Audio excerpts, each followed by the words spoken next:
बिस्मिल्लाहिर्रहमानिर्रहीम। ये radio Qatar है। अब आप महमूद अहमद से खबरें सुनिए। इब्तिदा में पेश खिदमत है अहम खबरों की सुर्खियां। वजीर आजम और वजीर दाखिला से आज अमरीका के शहर विल्मिंगटन के मेयर और उनके हमरा आए हुए वफ्द के मेंबरान ने मुलाकात की। वजारत सेहत आमा की रिपोर्ट के मुताबिक मुल्क के अंदर गुज़श्ता 24 घंटों के दौरान कोरोना वायरस के मजीद 147 मरीजों के सेहतियाब हो जाने के बाद इस वबाई मर्ज से शिफा पाने वाले मरीजों की तादाद अब 3,60,877 हो गई है। सऊदी अरब ने रवां साल 10 लाख अफराद को हज की अदायगी की इजाजत देने का फैसला किया है। और पाकिस्तान के वजीर आजम को माशी बद इंतजामी के इल्जामात पर सियासी जमातों की मुत्तहिदा अपोजिशन की जानिब से पेश की गई तहरीक अदम एतमाद की कामयाबी के बाद उनके ओहदे से हटा दिया गया है। ये थी अहम खबरों की सुर्खियां और अब से चंद लम्हों बाद तफसील से खबरें नशर की जाएंगी। लीजिए अब आप तफसील से खबरें सुनिए। आज वजीर आजम और वजीर दाखिला शेख खालिद बिन खलीफा बिन अब्दुल अजीज अल दानी से अमरीका के शहर विल्मिंगटन के मेयर माइक पुरज़िकी और उनके हमरा आए हुए वफ्द के मेंबरान ने मुलाकात की। मुलाकात के दौरान दोनों मुल्कों के ताउन के ताल्लुकात का जायजा लिया गया और मुश्तरका दिलचस्पी के मुतादिद अमूर ज़ेर बहस आए। इसके अलावा इस मुलाकात के मौके पर वजीर आजम और वजीर दाखिला ने मुफाहमत की एक यादाश्त MOU पर दस्तखत किए जाने की तकरीब में भी शिरकत की। इस MOU का मकसद मुख्तलिफ शोबों में तजुर्बात का तबादला करना है। MOU पर वजीर बलदियात डॉक्टर अब्दुल्ला बिन अब्दुल अजीज तुर्की अस्वबई और विल्मिंगटन के मेयर माइक पुरज़िकी ने दस्तखत किए। कतर की मनसूबाबंदी और शुमारियात अथॉरिटी ने मुल्क की तमाम म्यूनसिपैलिटीज की जानिब से जारी करदा बिल्डिंग परमिट्स और बिल्डिंग कंप्लीशन सर्टिफिकेट के माहाना शुमारियात का 87वां शुमारा शाये कर दिया है। वाज़ेह है कि बिल्डिंग परमिट्स और बिल्डिंग कंप्लीशन सर्टिफिकेट का डाटा खास अहमियत का हामिल है, क्योंकि इसे तामीराती शोबे की कारकर्दगी का एक इंडिकेटर समझा जाता है और इसे कौमी मईशत के हवाले से एक अहम मुकाम हासिल है। पब्लिक वर्क्स अथॉरिटी इश्काल ने ओल्ड एयरपोर्ट से शिमाल की तरफ आने वाली ट्रैफिक के लिए डी रिंग रोड पर 5 घंटे की पार्शल क्लोजर यानी जुज़वी बंदिश का ऐलान किया है। इस पर आज से अमल शुरू हो गया है और ये आर्जी पार्शल क्लोजर आइंदा हफ्ते के दिन तक जारी रहेगी। ओल्ड एयरपोर्ट से रोदात अल खलील स्ट्रीट के कुछ हिस्से के साथ शिमाल की तरफ से आने वाली ट्रैफिक क्लोजर के दौरान मुतबादिल सड़कों का इस्तेमाल किया जा सकता है। कतर ने कहा है कि कोरोना वायरस की वबाई बीमारी गुज़श्ता कई दहाइयों से इंसानियत को दरपेश सेहत का सबसे बड़ा चैलेंज है और इससे वायरस की वैक्सीन की दस्तयाबी में इक्वालिटी को फ़रोग देने और तमाम मुल्कों में इसकी मसावी और मुनसिफाना डिस्ट्रीब्यूशन को यकीनी बनाने के लिए अब भी मजीद कोशिशें करने की ज़रूरत है। ये बात मुआविन वज़ीर ख़ारजा लुलवा बिन्त राशिद अल खातिर ने कोवाक्स आला सतही वर्चुअल समिट के मौके पर कही, जिसका एहतमाम जर्मनी, इंडोनेशिया और सेनेगाल ने वैक्सीन अलायंस गेवी के इश्तराक से किया था। मुआविन वज़ीर ख़ारजा ने कहा कि कतर ने इस वबाई बीमारी के फैलाव के आगाज ही से महसूस किया था कि इससे निपटने के लिए इज्तिमाई तौर पर बैनुल-अक़वामी सतह पर कोशिशें करने की ज़रूरत है।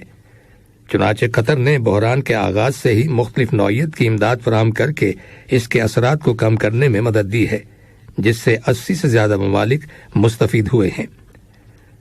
उन्होंने मजीद कहा कि कतर बगैर किसी इम्तियाज के सबके लिए वैक्सीन तक मुनसिफाना और मसावी रसाई से मुतालिक कोशिशों की हिमायत जारी रखे हुए है।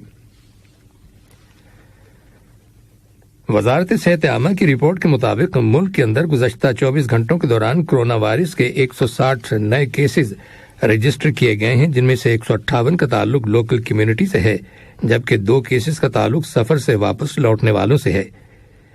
इसी दौरान वजारत ने कोरोना वायरस के मजीद 147 मरीजों के सेहतियाब हो जाने की भी तस्दीक की है, जिसके बाद इस वबाई मर्ज से शिफा पाने वाले मरीजों की मजमूई तादाद अब 3,60,877 हो गई है।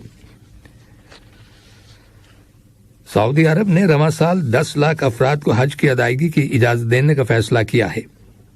رائٹرز خبر رساں ایجنسی کی رپورٹ کے مطابق سعودی عرب کی وزارت حج نے یہ اعلان ملک کے اندر کرونا وائرس سے متعلق پابندیوں میں نرمی کیے جانے کے بعد کیا ہے۔ ان 10 لاکھ افراد میں ملکی اور غیر ملکی عازمین حج شامل ہوں گے۔ یاد رہے کہ کرونا وائرس کے آغاز سے قبل ہر سال تقریباً 25 لاکھ افراد دنیا کے مختلف علاقوں سے حج کرنے کے لیے سعودی عرب جاتے تھے، مگر عالمی وبائی مرض کرونا وائرس سے جہاں دنیا بھر میں اجتماعات متاثر ہوئے، وہیں اس کا اثر حج پر بھی ہوا۔ یاد رہے کہ سعودی عرب کی حکومت نے سن 2020 میں صرف 1000 افراد کو حج کرنے کی اجازت دی تھی۔ یہ خبریں ریڈیو قطر سے نشر کی جا رہی ہیں۔ فلسطین کی وزارت صحت کی رپورٹ کے مطابق آج مقبوضہ مغربی کنارے کے شہر بیت اللحم میں اسرائیلی فوج نے ایک فلسطینی خاتون کو گولی مار کر شہید کر دیا۔ فلسطینی خبر رساں ایجنسی کی رپورٹ کے مطابق خاتون کی شناخت غدہ ابراہیم کے نام سے ہوئی ہے، جس کی عمر 40 سال تھی اور وہ 6 بچوں کی بیوہ ماں ہے۔ پاکستان کے وزیر اعظم عمران خان کو معاشی بد انتظامی کے الزامات پر سیاسی جماعتوں کی متحدہ اپوزیشن کی جانب سے پیش کی گئی تحریک عدم اعتماد کی کامیابی کے بعد وزیر اعظم کے عہدے سے ہٹا دیا گیا ہے۔ ملک کی قومی اسمبلی کا اجلاس کل پیر کے روز ہوگا، جس میں نئے قائد ایوان کا انتخاب عمل میں آئے گا۔ عمران خان کی سیاسی جماعت تحریک انصاف کی حکومت 3.5 سال سے زیادہ عرصے تک قائم رہی۔ حکومت کو داخلی سطح پر مختلف چیلنجز کا سامنا رہا۔ ماہرین کا کہنا ہے کہ نئی حکومت کو بھی اسی قسم کے چیلنجز کا سامنا رہے گا۔ پاکستان کی مسلح افواج نے آج زمین سے زمین پر مار کرنے والے میزائل شاہین 3 کا کامیاب تجربہ کیا ہے۔ مقامی طور پر تیار کیا جانے والا یہ میزائل 900 کلومیٹر کے فاصلے تک مار کر سکتا ہے اور یہ روایتی وار ہیڈ کے علاوہ ایٹمی وار ہیڈ بھی لے جا سکتا ہے۔ پاکستان کی فوج نے بتایا ہے کہ اس تجربے کے تمام مقاصد پورے ہو گئے ہیں۔ فرانس میں صدارتی انتخابات کے پہلے مرحلے میں آج پولنگ شروع ہو گئی۔ تقریباً 48 ملین لوگ نئے صدر کے چناؤ کے لیے ووٹ ڈالیں گے۔ صدر کے عہدے کے امیدواروں کی تعداد 12 ہے، جن میں موجودہ صدر ایمینول میخواں بھی شامل ہیں۔ ادھر آسٹریلیا کے وزیر اعظم اسکاٹ موریسن نے بھی رواں سال مئی کی 21 تاریخ کو ملک میں انتخابات کرانے کا اعلان کیا ہے۔ روس کی وزارت دفاع نے اعلان کیا ہے کہ اس کی فوج نے یوکرین کے ایک فوجی اڈے کو تباہ کر دیا ہے اور اس کے میزائل دفاعی نظام کو نشانہ بنانے کے علاوہ 8 ڈرونز بھی مار گرائے ہیں۔ روسی وزارت دفاع کے ترجمان نے بتایا ہے کہ گزشتہ رات روسی بحریہ نے بحری جہازوں سے یوکرین کے فوجی اڈے پر تیز رفتار میزائل داغے۔ اس کے علاوہ روسی فوج نے گولہ بارود کے ایک ڈیپو، 3 ایندھن کے ڈیپو اور 3 میزائل لانچرز بھی تباہ کر دینے کا دعویٰ کیا ہے۔ یوکرین میں آج مسلسل 46ویں روز بھی جنگ جاری رہی۔ روس کا مطالبہ ہے کہ یوکرین جنگ کے خاتمے کے لیے معاہدہ شمالی اوقیانوس کی تنظیم نیٹو سمیت فوجی تنظیموں میں شمولیت کے کسی بھی منصوبے کا حصہ نہیں بنے گا اور مکمل غیر جانبداری برقرار رکھے گا۔ آج پیرو کے مغربی علاقے جنین میں زلزلہ آیا، جسے 5 ریکٹر پیمانے پر ریکارڈ کیا گیا۔ زلزلے سے کسی جانی یا مالی نقصان کی کوئی اطلاع نہیں ملی۔ گزشتہ جمعرات کے روز بھی مغربی پیرو کے علاقے میں 5.1 شدت کا زلزلہ آیا تھا۔ پیرو میں ہر سال کم از کم 400 زلزلے آتے ہیں، کیونکہ یہ بحر الکاہل کے رنگ آف فائر پر واقع ہے۔ آخر میں اہم خبروں کی سرخیاں ایک بار پھر سن لیجیے۔